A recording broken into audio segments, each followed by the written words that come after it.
Good morning, students. So we had seen about the principal stress and principal plane, right? So again we will see small basics so that it will be more clear to you. We have seen this. Suppose this is the bar or bar. Bar means like this plane is plastic and this is circular. Similarly, this is the bar, right? So we had seen this. If some load is applied on this bar, so what happens? So stress will develop, right? So this, see, generally what happens, this load is acting along this plane. This is plane, right? This is again one plane, this is one plane, right? This is one plane. So what happens, this stress will develop along this plane, or we can say plane is nothing but this area, right? If you will see in 3 dimension, so this is area, this cross sectional area, right? If you will see like this, right? So this is I think it will be clear. So this is perpendicular, load is applied perpendicular 90 degree, right? So in this case we had seen that sigma is equal to load, that is P upon area. So in this case this formula is valid, right? But suppose the same bar is there, right, and load is applied, this load is applied, right?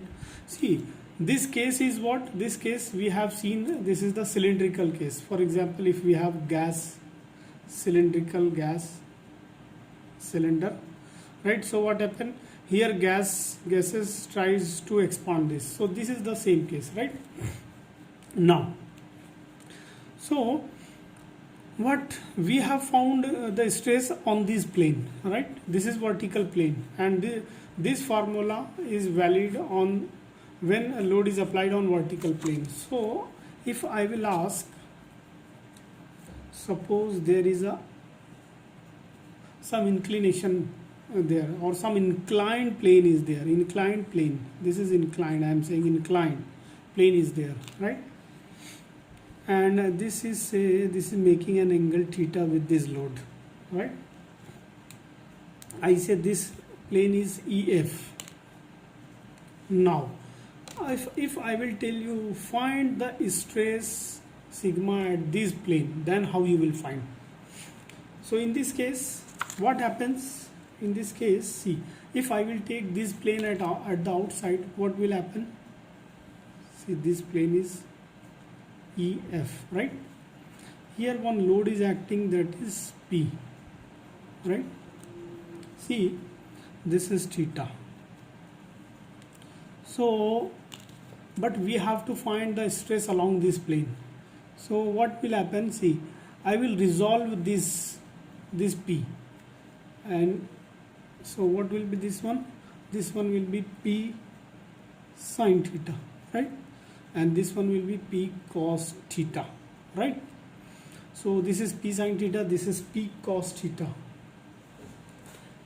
So this, what would be this one and what would be this one?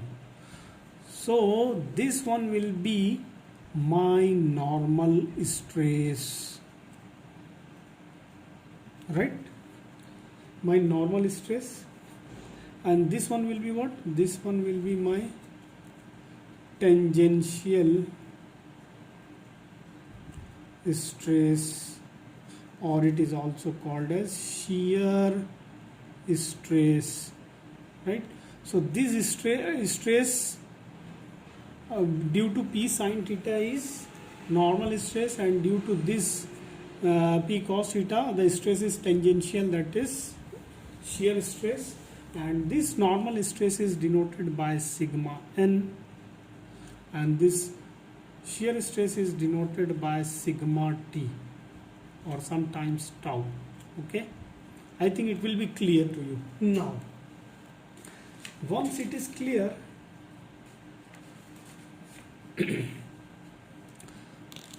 I will dictate it more now. See, Now, what is the definition of principal stress? No, before that, I will try to dictate it more. See, we had seen this already. This is the plane. This load is applied P. If we resolve it, and this is what? This is sigma T. This is sigma N, right? And this load is acting with, see, not this. This is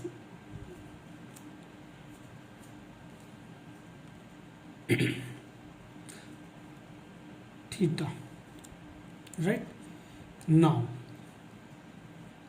this is no tangential stress, this is normal stress, because this tangentially means it is acting tangential with this plane. This plane is nothing but this is the we can say this plane is making some angle with the load, right? Now see what I am going to tell you. Due to normal stress and due to this stress, one stress will generate, and then that stress will be the resultant stress. Here it will be somewhere like this, and this is denoted by sigma R, resultant stress, right? And this resultant stress will make an angle with normal stress, with this, right? With this, and this is denoted by phi, or we can also say that this is the angle of obliquity. Angle of obliquity. Don't be confused what is angle of obliquity, right? So angle of obliquity is what? When the angle is made between the normal stress and the resultant stress, then this angle will be called as angle of obliquity, right? Now, principal stress, see, if there is a bar, right? If there is a bar, and this is the one plane, this is another plane, this is another plane, this is another plane, right? I applied sigma x, I applied sigma x in this direction, sigma y in this direction, similarly sigma y in this direction. So when on any plane there is no shear stress, no shear stress, when at any plane when there is no shear stress, then that plane is called as principal plane. Is this clear? When at any plane when there is no shear stress, no shear stress means tau is equal to 0. So at this plane no shear stress is acting, only sigma x, sigma y, these are the normal, we can say normal stress. Because see, what is normal stress? Normal stress is the stress which is acting 90 degree to the plane, right? So in this case also, see, this is our normal stress and this is our plane, this plane. If I will draw the diagram, this is our plane and this normal stress is a sigma n. So it is again acting 90 degree with this plane, right? But here shear stress sigma t is also acting. So I will not tell that this is the principal plane. I will not tell you. So this is not principal plane. So when there is shear stress, then so here no shear stress, right? So but here shear stress is there. So when at any plane when there is shear stress, then we will not call it as a principal plane. When there is only normal stress, then we will call it as a principal plane. I think it will be clear to you.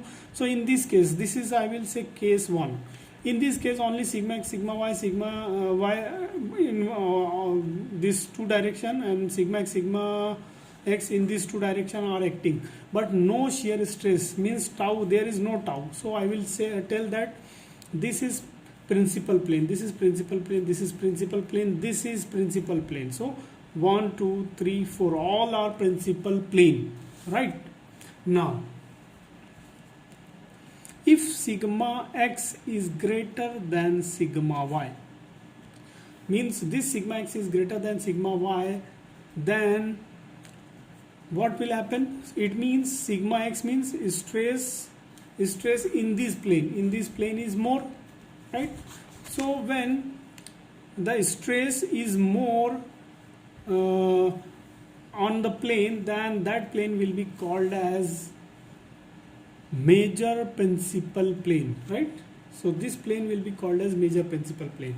So the plane at which the maximum stress is acting or maximum normal stress is acting, then that plane will be called as major principal plane. So here which one will be major principal plane? Because sigma x is more than sigma y, so here this one will be the major principal plane, right? I think it will be clear. Now once again I will tell you, there are the two types of major principal plane. So first is, see, major principal plane. Major principal plane is of two types. Sorry, principal plane. Principal plane is of two types. First is major principal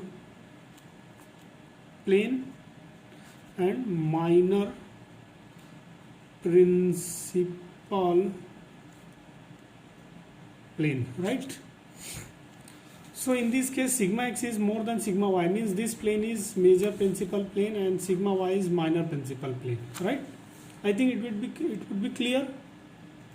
Now this is the case 1. Now again I will see the case 2.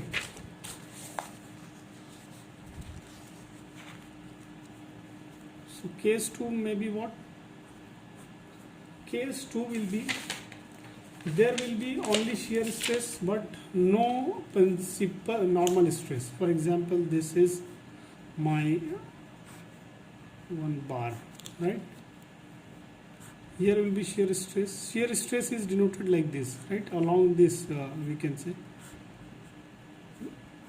If this is acting, so it will act here. If this is acting, so it will be around. So it will try to rotate this, right? So shear stress will act. Here also shear stress will act. So here only shear stress, no normal stress, right? No normal stress. No normal stress. Always this is the plane and this stress is acting along the plane. Here this stress is acting along the plane in this direction. This is the plane and this stress is acting along this direction. So only shear stress is there, only shear stress, right? So in this case these plane will not be the major principal plane or principal plane, right? Because shear stress is acting. So remember the definition of principal plane: the plane at which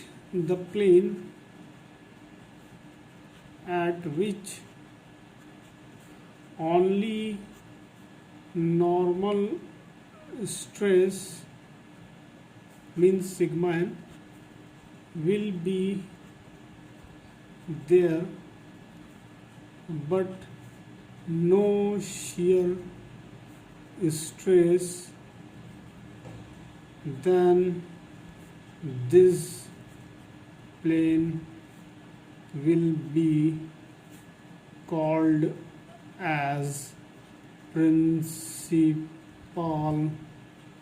plane. Means tau will be equal to 0, only sigma n will be that will have some value, right? So this is clear. Now third case, we have seen first case, we have seen case 2, we will see case 3. Case 3 means what are the possibilities? Suppose this is the bar, sigma x, sigma y, sigma y. So we had seen this was first case 2. Then it will, third case will be the combination of these two, case 1 and case 2, means shear stress will also be there, shear stress will also be there, shear stress will also be there, shear stress will also be there. So in this case that will be the shear stress. So when, see, this plane will not be the major principal plane because here shear stress is there, some value tau, right? There will be some value tau. So I will not tell that that is the shear, that is the principal plane. Now I think it will be clear to you what is principal stress, what is principal major principal plane, what is minor principal plane. Now there are some formulas which are used to find out the principal plane. One thing I will tell you, then I will tell you the formula. What is that? See. So we have seen this. This is the bar. This is sigma x, sigma y, sigma y. Right? See. I will suppose this is one plane and this is making some angle theta, right? I will tell this plane as a reference plane, right? Okay, this is making some angle theta. Now due to this, here is sigma x and sigma y, what will happen?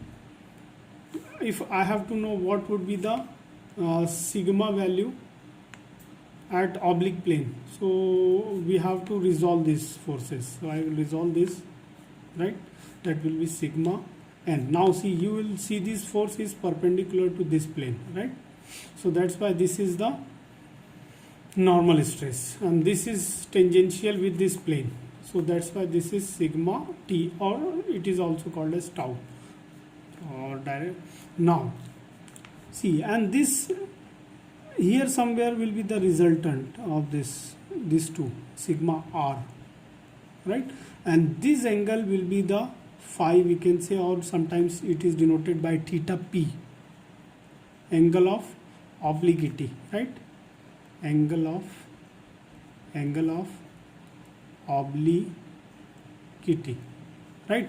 Now what I want to discuss, when at any plane, this is, suppose this is my plane, this is plane, this is plane, this is plane, this one is plane, this one is plane, this one is plane, this one is plane, right? This is sigma y, sigma x, sigma y,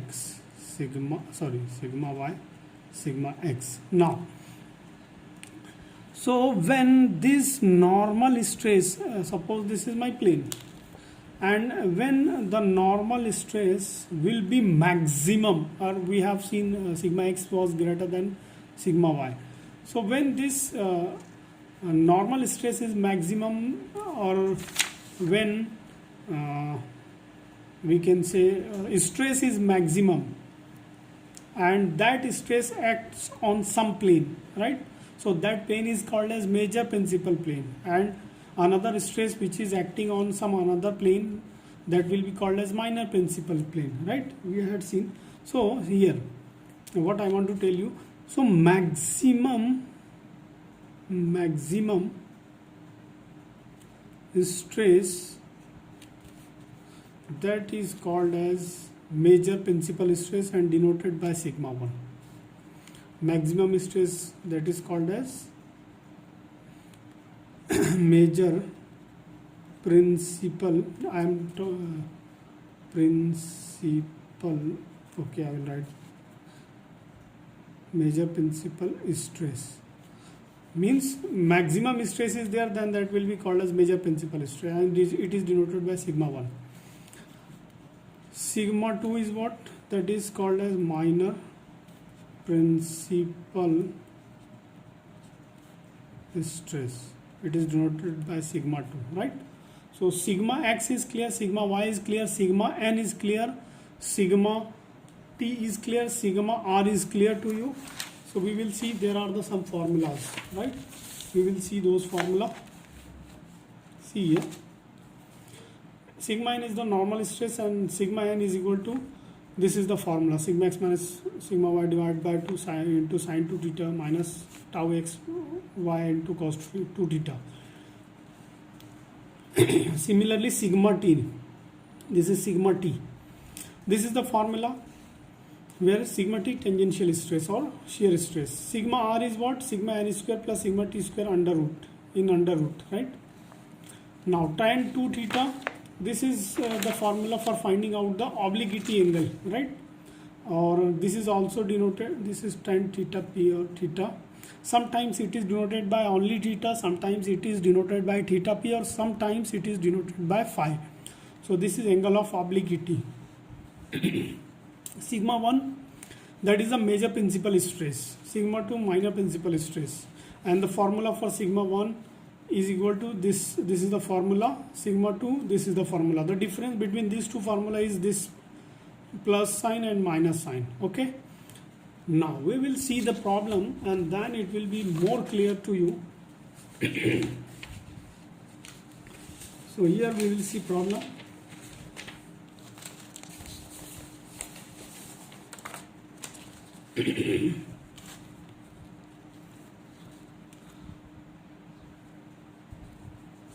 So the problem is evaluate the principal stress and principal plane for the figure as shown in below. So here one figure is given. Actually this figure is, the figure is given like this. This is the figure.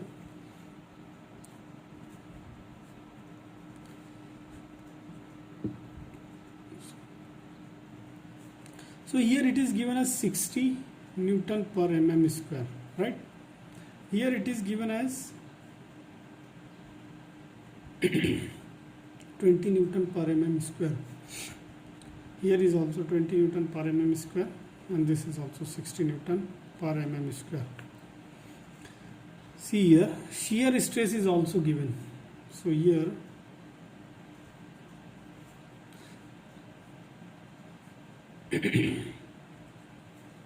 that is 26 Newton per mm square. This is given actually. And we have to find what would be the principal stress and principal plane for this figure, right? So I think it will be clear to you now. See, this is which case? This is sigma x, this is what? Sigma y, right? So sigma x is greater than sigma y, right? It means, but here, see, here shear stress is acting, so I will not tell that this one is the major principal plane or principal plane. So the definition is that it is the plane where only sigma normal or normal stress is acting but no shear stress. So this is my plane, right? This is my plane.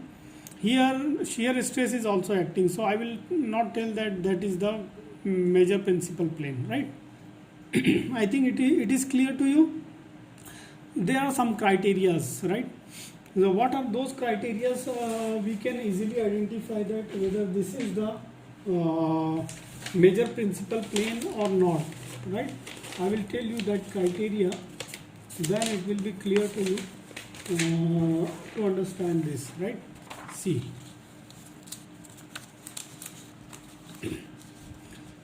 we'll see this and then we will solve problem. See here, if this is the principal plane, this, and this sigma is acting, then I will tell that this is the principal plane, right? Similarly, it may be this this may be vertical, this may be horizontal, right? Sigma stress is direct stress is acting perpendicular to this plane, right? Similarly, this plane is there. Again, this sigma is acting and this is 90 degree, right? Perpendicular. So then I will tell this is the principal plane, right? This is principal plane. But when I will tell that this is not principal plane, see this is principal plane. I say principal plane, PP, principal plane. If shear stress is acting also and sigma is acting, so I will not tell this is the principal plane. Similarly, if this is the plane and sigma is acting with some angle theta, then I will not tell this is the principal plane. Similarly, there is only shear stress tau, but no sigma x or sigma y is there, then I will not tell this is the principal plane. So I think it will be clear to you when we will say principal plane, right? Now we will solve this, then it will be clear to you. So here sigma x and sigma y is given, right, and we have to solve this problem. So we know that according to formula we know the formula for finding out the sigma 1. What is the formula for sigma 1? We have already seen this, right? So the formula for sigma 1 is sigma x minus sigma y because we have to find the principal stress, right? Sigma x minus sigma y divided by 2 in plus sigma x minus sigma y divided by 2 square plus tau x y square, and this is under root above this, right? Similarly for for sigma 1, sigma x is what? 60 minus sigma y is what? 20 divided by 2 plus under root of this is what? 60 minus sigma y is what? 20. This is 20, okay, divided by 2 square plus what is shear stress? Shear stress is given, yes, that was given as 26. So 26 square. If I will solve this, the whole I will solve, then I will get this one. I will get first 40, and this one will be plus 32.8. So that one will be 72.8 Newton per mm square. Remember that the unit will be what? Newton per mm square. Now I have to find sigma 2. The formula for sigma 2 is sigma x minus sigma y divided by 2. Here it will be only minus under root of sigma x minus sigma y divided by 2 square plus tau x y square, right? So here 60 minus 20 divided by 2 minus, and this one will come what? 60 minus 20 divided by 2 square plus 26 square under root. So if I will solve this one, I will get 32.8, and this one will be what? 40. 40 minus 32.8 will be what? 7.2 Newton per mm square. This one will be sigma 2, right? Now sigma 1 and sigma 2 is clear to you. Next we can find angle of obliquity also. Yes or no? Yes, we can find angle of obliquity. Well, how we will find? We know that the formula is tan 2 phi is equal to 2 into tau x y divided by sigma x minus sigma y, right? See here, 2 into tau x. Tau x was actually it was in the downward direction, that is, so that's why it is minus 26 divided by sigma x was 60 minus sigma y was 20. So if I will solve this, I will get minus 1.3 tan 2 phi, right? So similarly I can find what is the value of phi. So here the value of phi 2 phi actually, that is minus 52.43 degree, 127.27. So this is the 2 phi, right? If it is asked, then we will solve this, otherwise we will not solve. I think it will be clear to you. We will see 2 more problems for the same topic, and then this topic will be over. Okay, if you have any doubt, you can contact me.